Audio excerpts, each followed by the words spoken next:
antaranya ada tuh, ada yang malaikat Jibril, ada yang malaikat yang lain. Nabi Musa langsung dialog dan dijawab. Kalau kita kan dialog langsung, tapi kan nggak dengerin jawabannya tuh. Makanya kadang ada yang yakin, ada yang ragu. Allahumma ya Allah, kan langsung namanya itu. Tapi Allah jawab apa enggak? Wallahu. Pasti mendengarkan, pasti. Cuma diijabahnya ini yang belum tentu. Nabi Musa langsung dialog dengan Allah dan dijawab. Maka disebut kalimullah. Nabi itu namanya ya, dan lakopnya berbeda-beda. Nabi Adam Abul Bashar, Nabi Ibrahim Khalilullah. Khalilullah.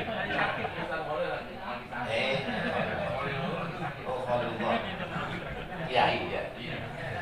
Nabi Isa Ruhullah. Oh, kenapa disebut Ruhullah? Kagak ada bapak, tapi ada ibu.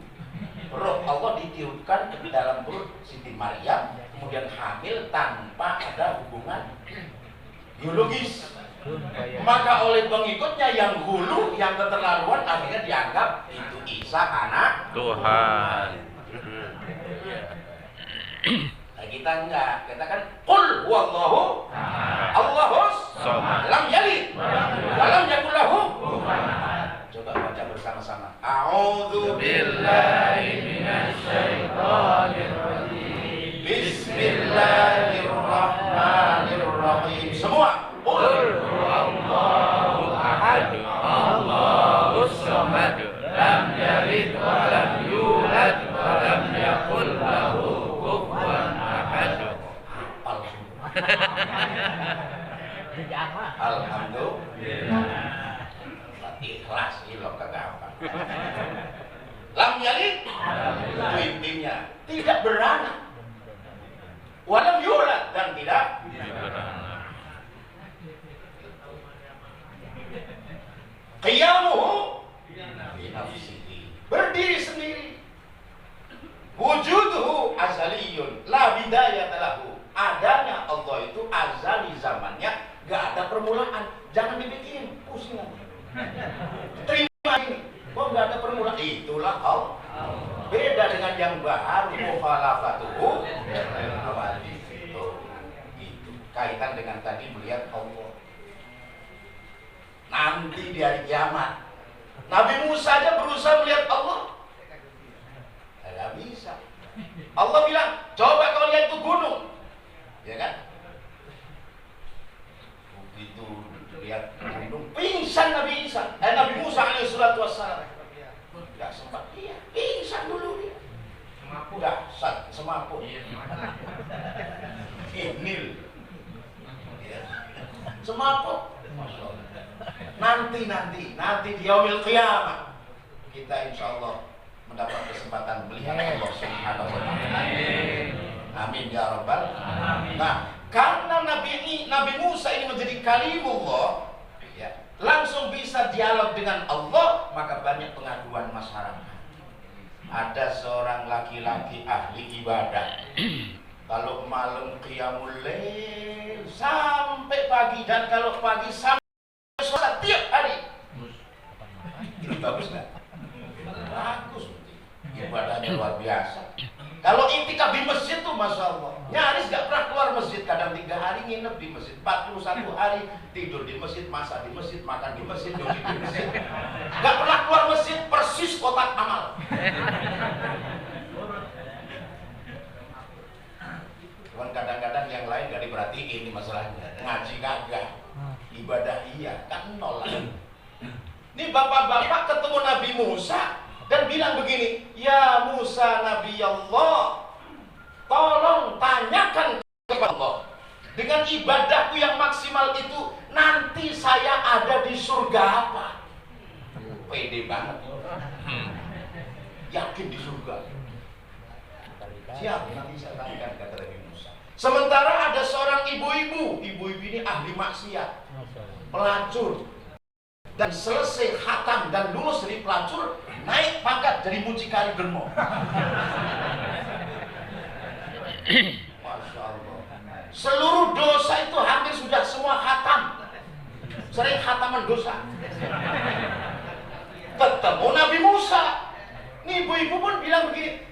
Nabi Allah Musa, tolong tanyakan kepada Allah, nanti saya ada di neraka apa? Jahanam. Tuh dia tahu diri. Masa tukang maksiat bilang di surga apa? Coba bayangkan. Yang pertama terlalu pede. Saya pasti di surga, kan gitu. Surga apa Nabi Musa?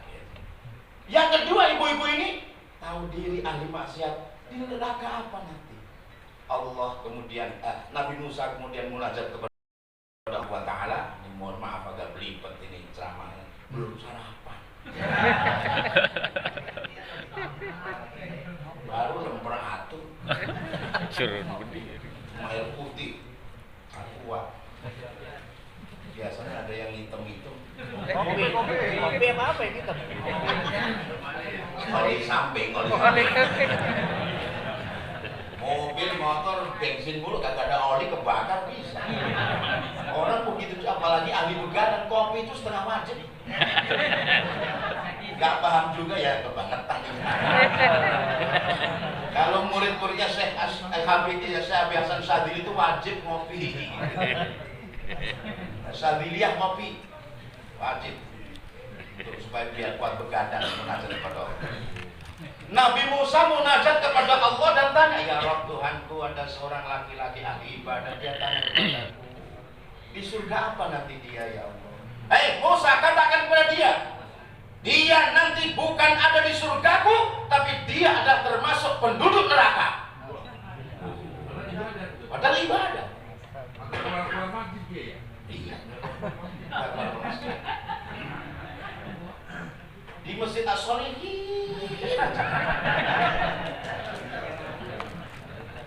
Terus yang ibu-ibu itu, ya Allah, katakan kepada perempuan itu, jangan kecil hati, dia itu udah saya tentukan nanti ada dalam surga. Aduh, apa? Balik-balik. Kamu nanya. Bahasa bocah sekarang. Nabi Musa bingung untuk menyampaikan kepada yang bapak-bapak. Kalau yang ibu-ibu kan berita baik nih. Tapi karena ini adalah merupakan kewajiban untuk disampaikan oleh Nabi Musa kepada dua orang tadi. Kepada yang laki-laki mengatakan, Bapak, mohon maaf.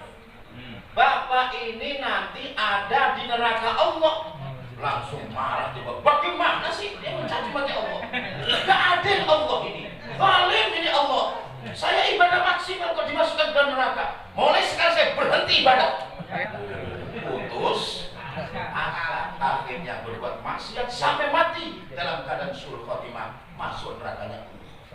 Sementara ibu-ibu ini diberitahu oleh Nabi Musa, Bu, jangan kecil hati. Kata Allah, ibu nanti ada di surganya. Langsung bersujud syukur dan kemudian tobat dari dosa-dosanya. Dia kata Allah, ya Rabb, betapa banyak dosaku, udah menumpuk menggunung, tapi Engkau ampuni. Kau terima aku sebagai hambamu, sebagai penduduk surgamu nanti. Mulai sekarang saya berhenti maksiat dan saya ibadah. Akhirnya sampai meninggal dalam keadaan husnul khotimah, masuk surga Allah Subhanahu wa taala. Intinya apa? Jangan sombong dengan ibadah, jangan kecil hati dengan perbuatan dosa. Kenapa? Yang sombong belum tentu diterima, malah dimurkai Allah. Yang berbuat dosa buru-buru tobat kepada Allah Subhanahu wa taala. Mumpung masih belum kiamat. Ini dekat lagi kiamat, tandanya udah banyak. Bener. Di dalam hadis Nabi udah cukup lengkap. Tinggal nunggu hari hanya saja. Tolong sabar. Jangan berburu. Makanya ada hadis yang berbunyi begini tentang takdir. Kita harus yakin itu adalah rukun iman dan yang keenam. Betul nggak? Beriman bil qadari. Ya, khairihi wa syarrihi minallahi ta'ala. Ada hadis begini bunyinya. Saya sampaikan dah. Redaksi hadisnya biar pantas. Disebut kiai misalnya. Ya, sedikit-sedikit bau kiai saya alhamdulillah. Daripada kiai bau. Nabi naik kendaraan. Tapi nggak disebut kendaraan ini Lamborghini apa Alphard apa Avanza, yang jelas adalah hewan. Bisa unta, bisa kuda. Bisa bigol, bisa himar. Antara itu dah. Bisa jadi unta, bisa jadi kuda, bisa jadi bigol atau himar. Di belakangnya ini adalah ya namanya sahabat, anaknya Abdullah. Ya, anaknya Abdullah bin Abbas. Dia bilang masih kecil itu, masih bocah. Maka disebut apa? Ya gulam. Masih bocah. Ya bocah. Gulam. Dibonceng. Ini Ali bocah bilang begini, kuntu radifan Nabi. Saya ini dibonceng oleh Nabi. Khalfahu di belakangnya. Nah, bonceng kan di belakang. Kalau di depan bukan bonceng namanya. Bisa bawa, bisa di. Kan bocah ditaruh depan bisa jadi. Bukan bonceng namanya. Gunting. Gunting. Apa itu namanya? Diselipin dah. Ini di belakangnya. Di belakangnya. Faqala Rasulullah sallallahu alaihi wasallam, "Ihfadillaha yahfadka, ihfadillaha tajidhu tujahak. Idza sa'alta fas'alillah, wa idza ista'anta fasta'in billah. Wa'lam law anna al-ummata istama'at 'ala an yanfa'uka bi syai'in lam yanfa'uka illa bi syai'in qad kataballahu laka. Walau istama'u 'ala an yadurruka bi syai'in lam yadurruka illa bi syai'in qad kataballahu 'alaika. Rufi'atil aqlam wa jaffatis suhuf." Mantap toh?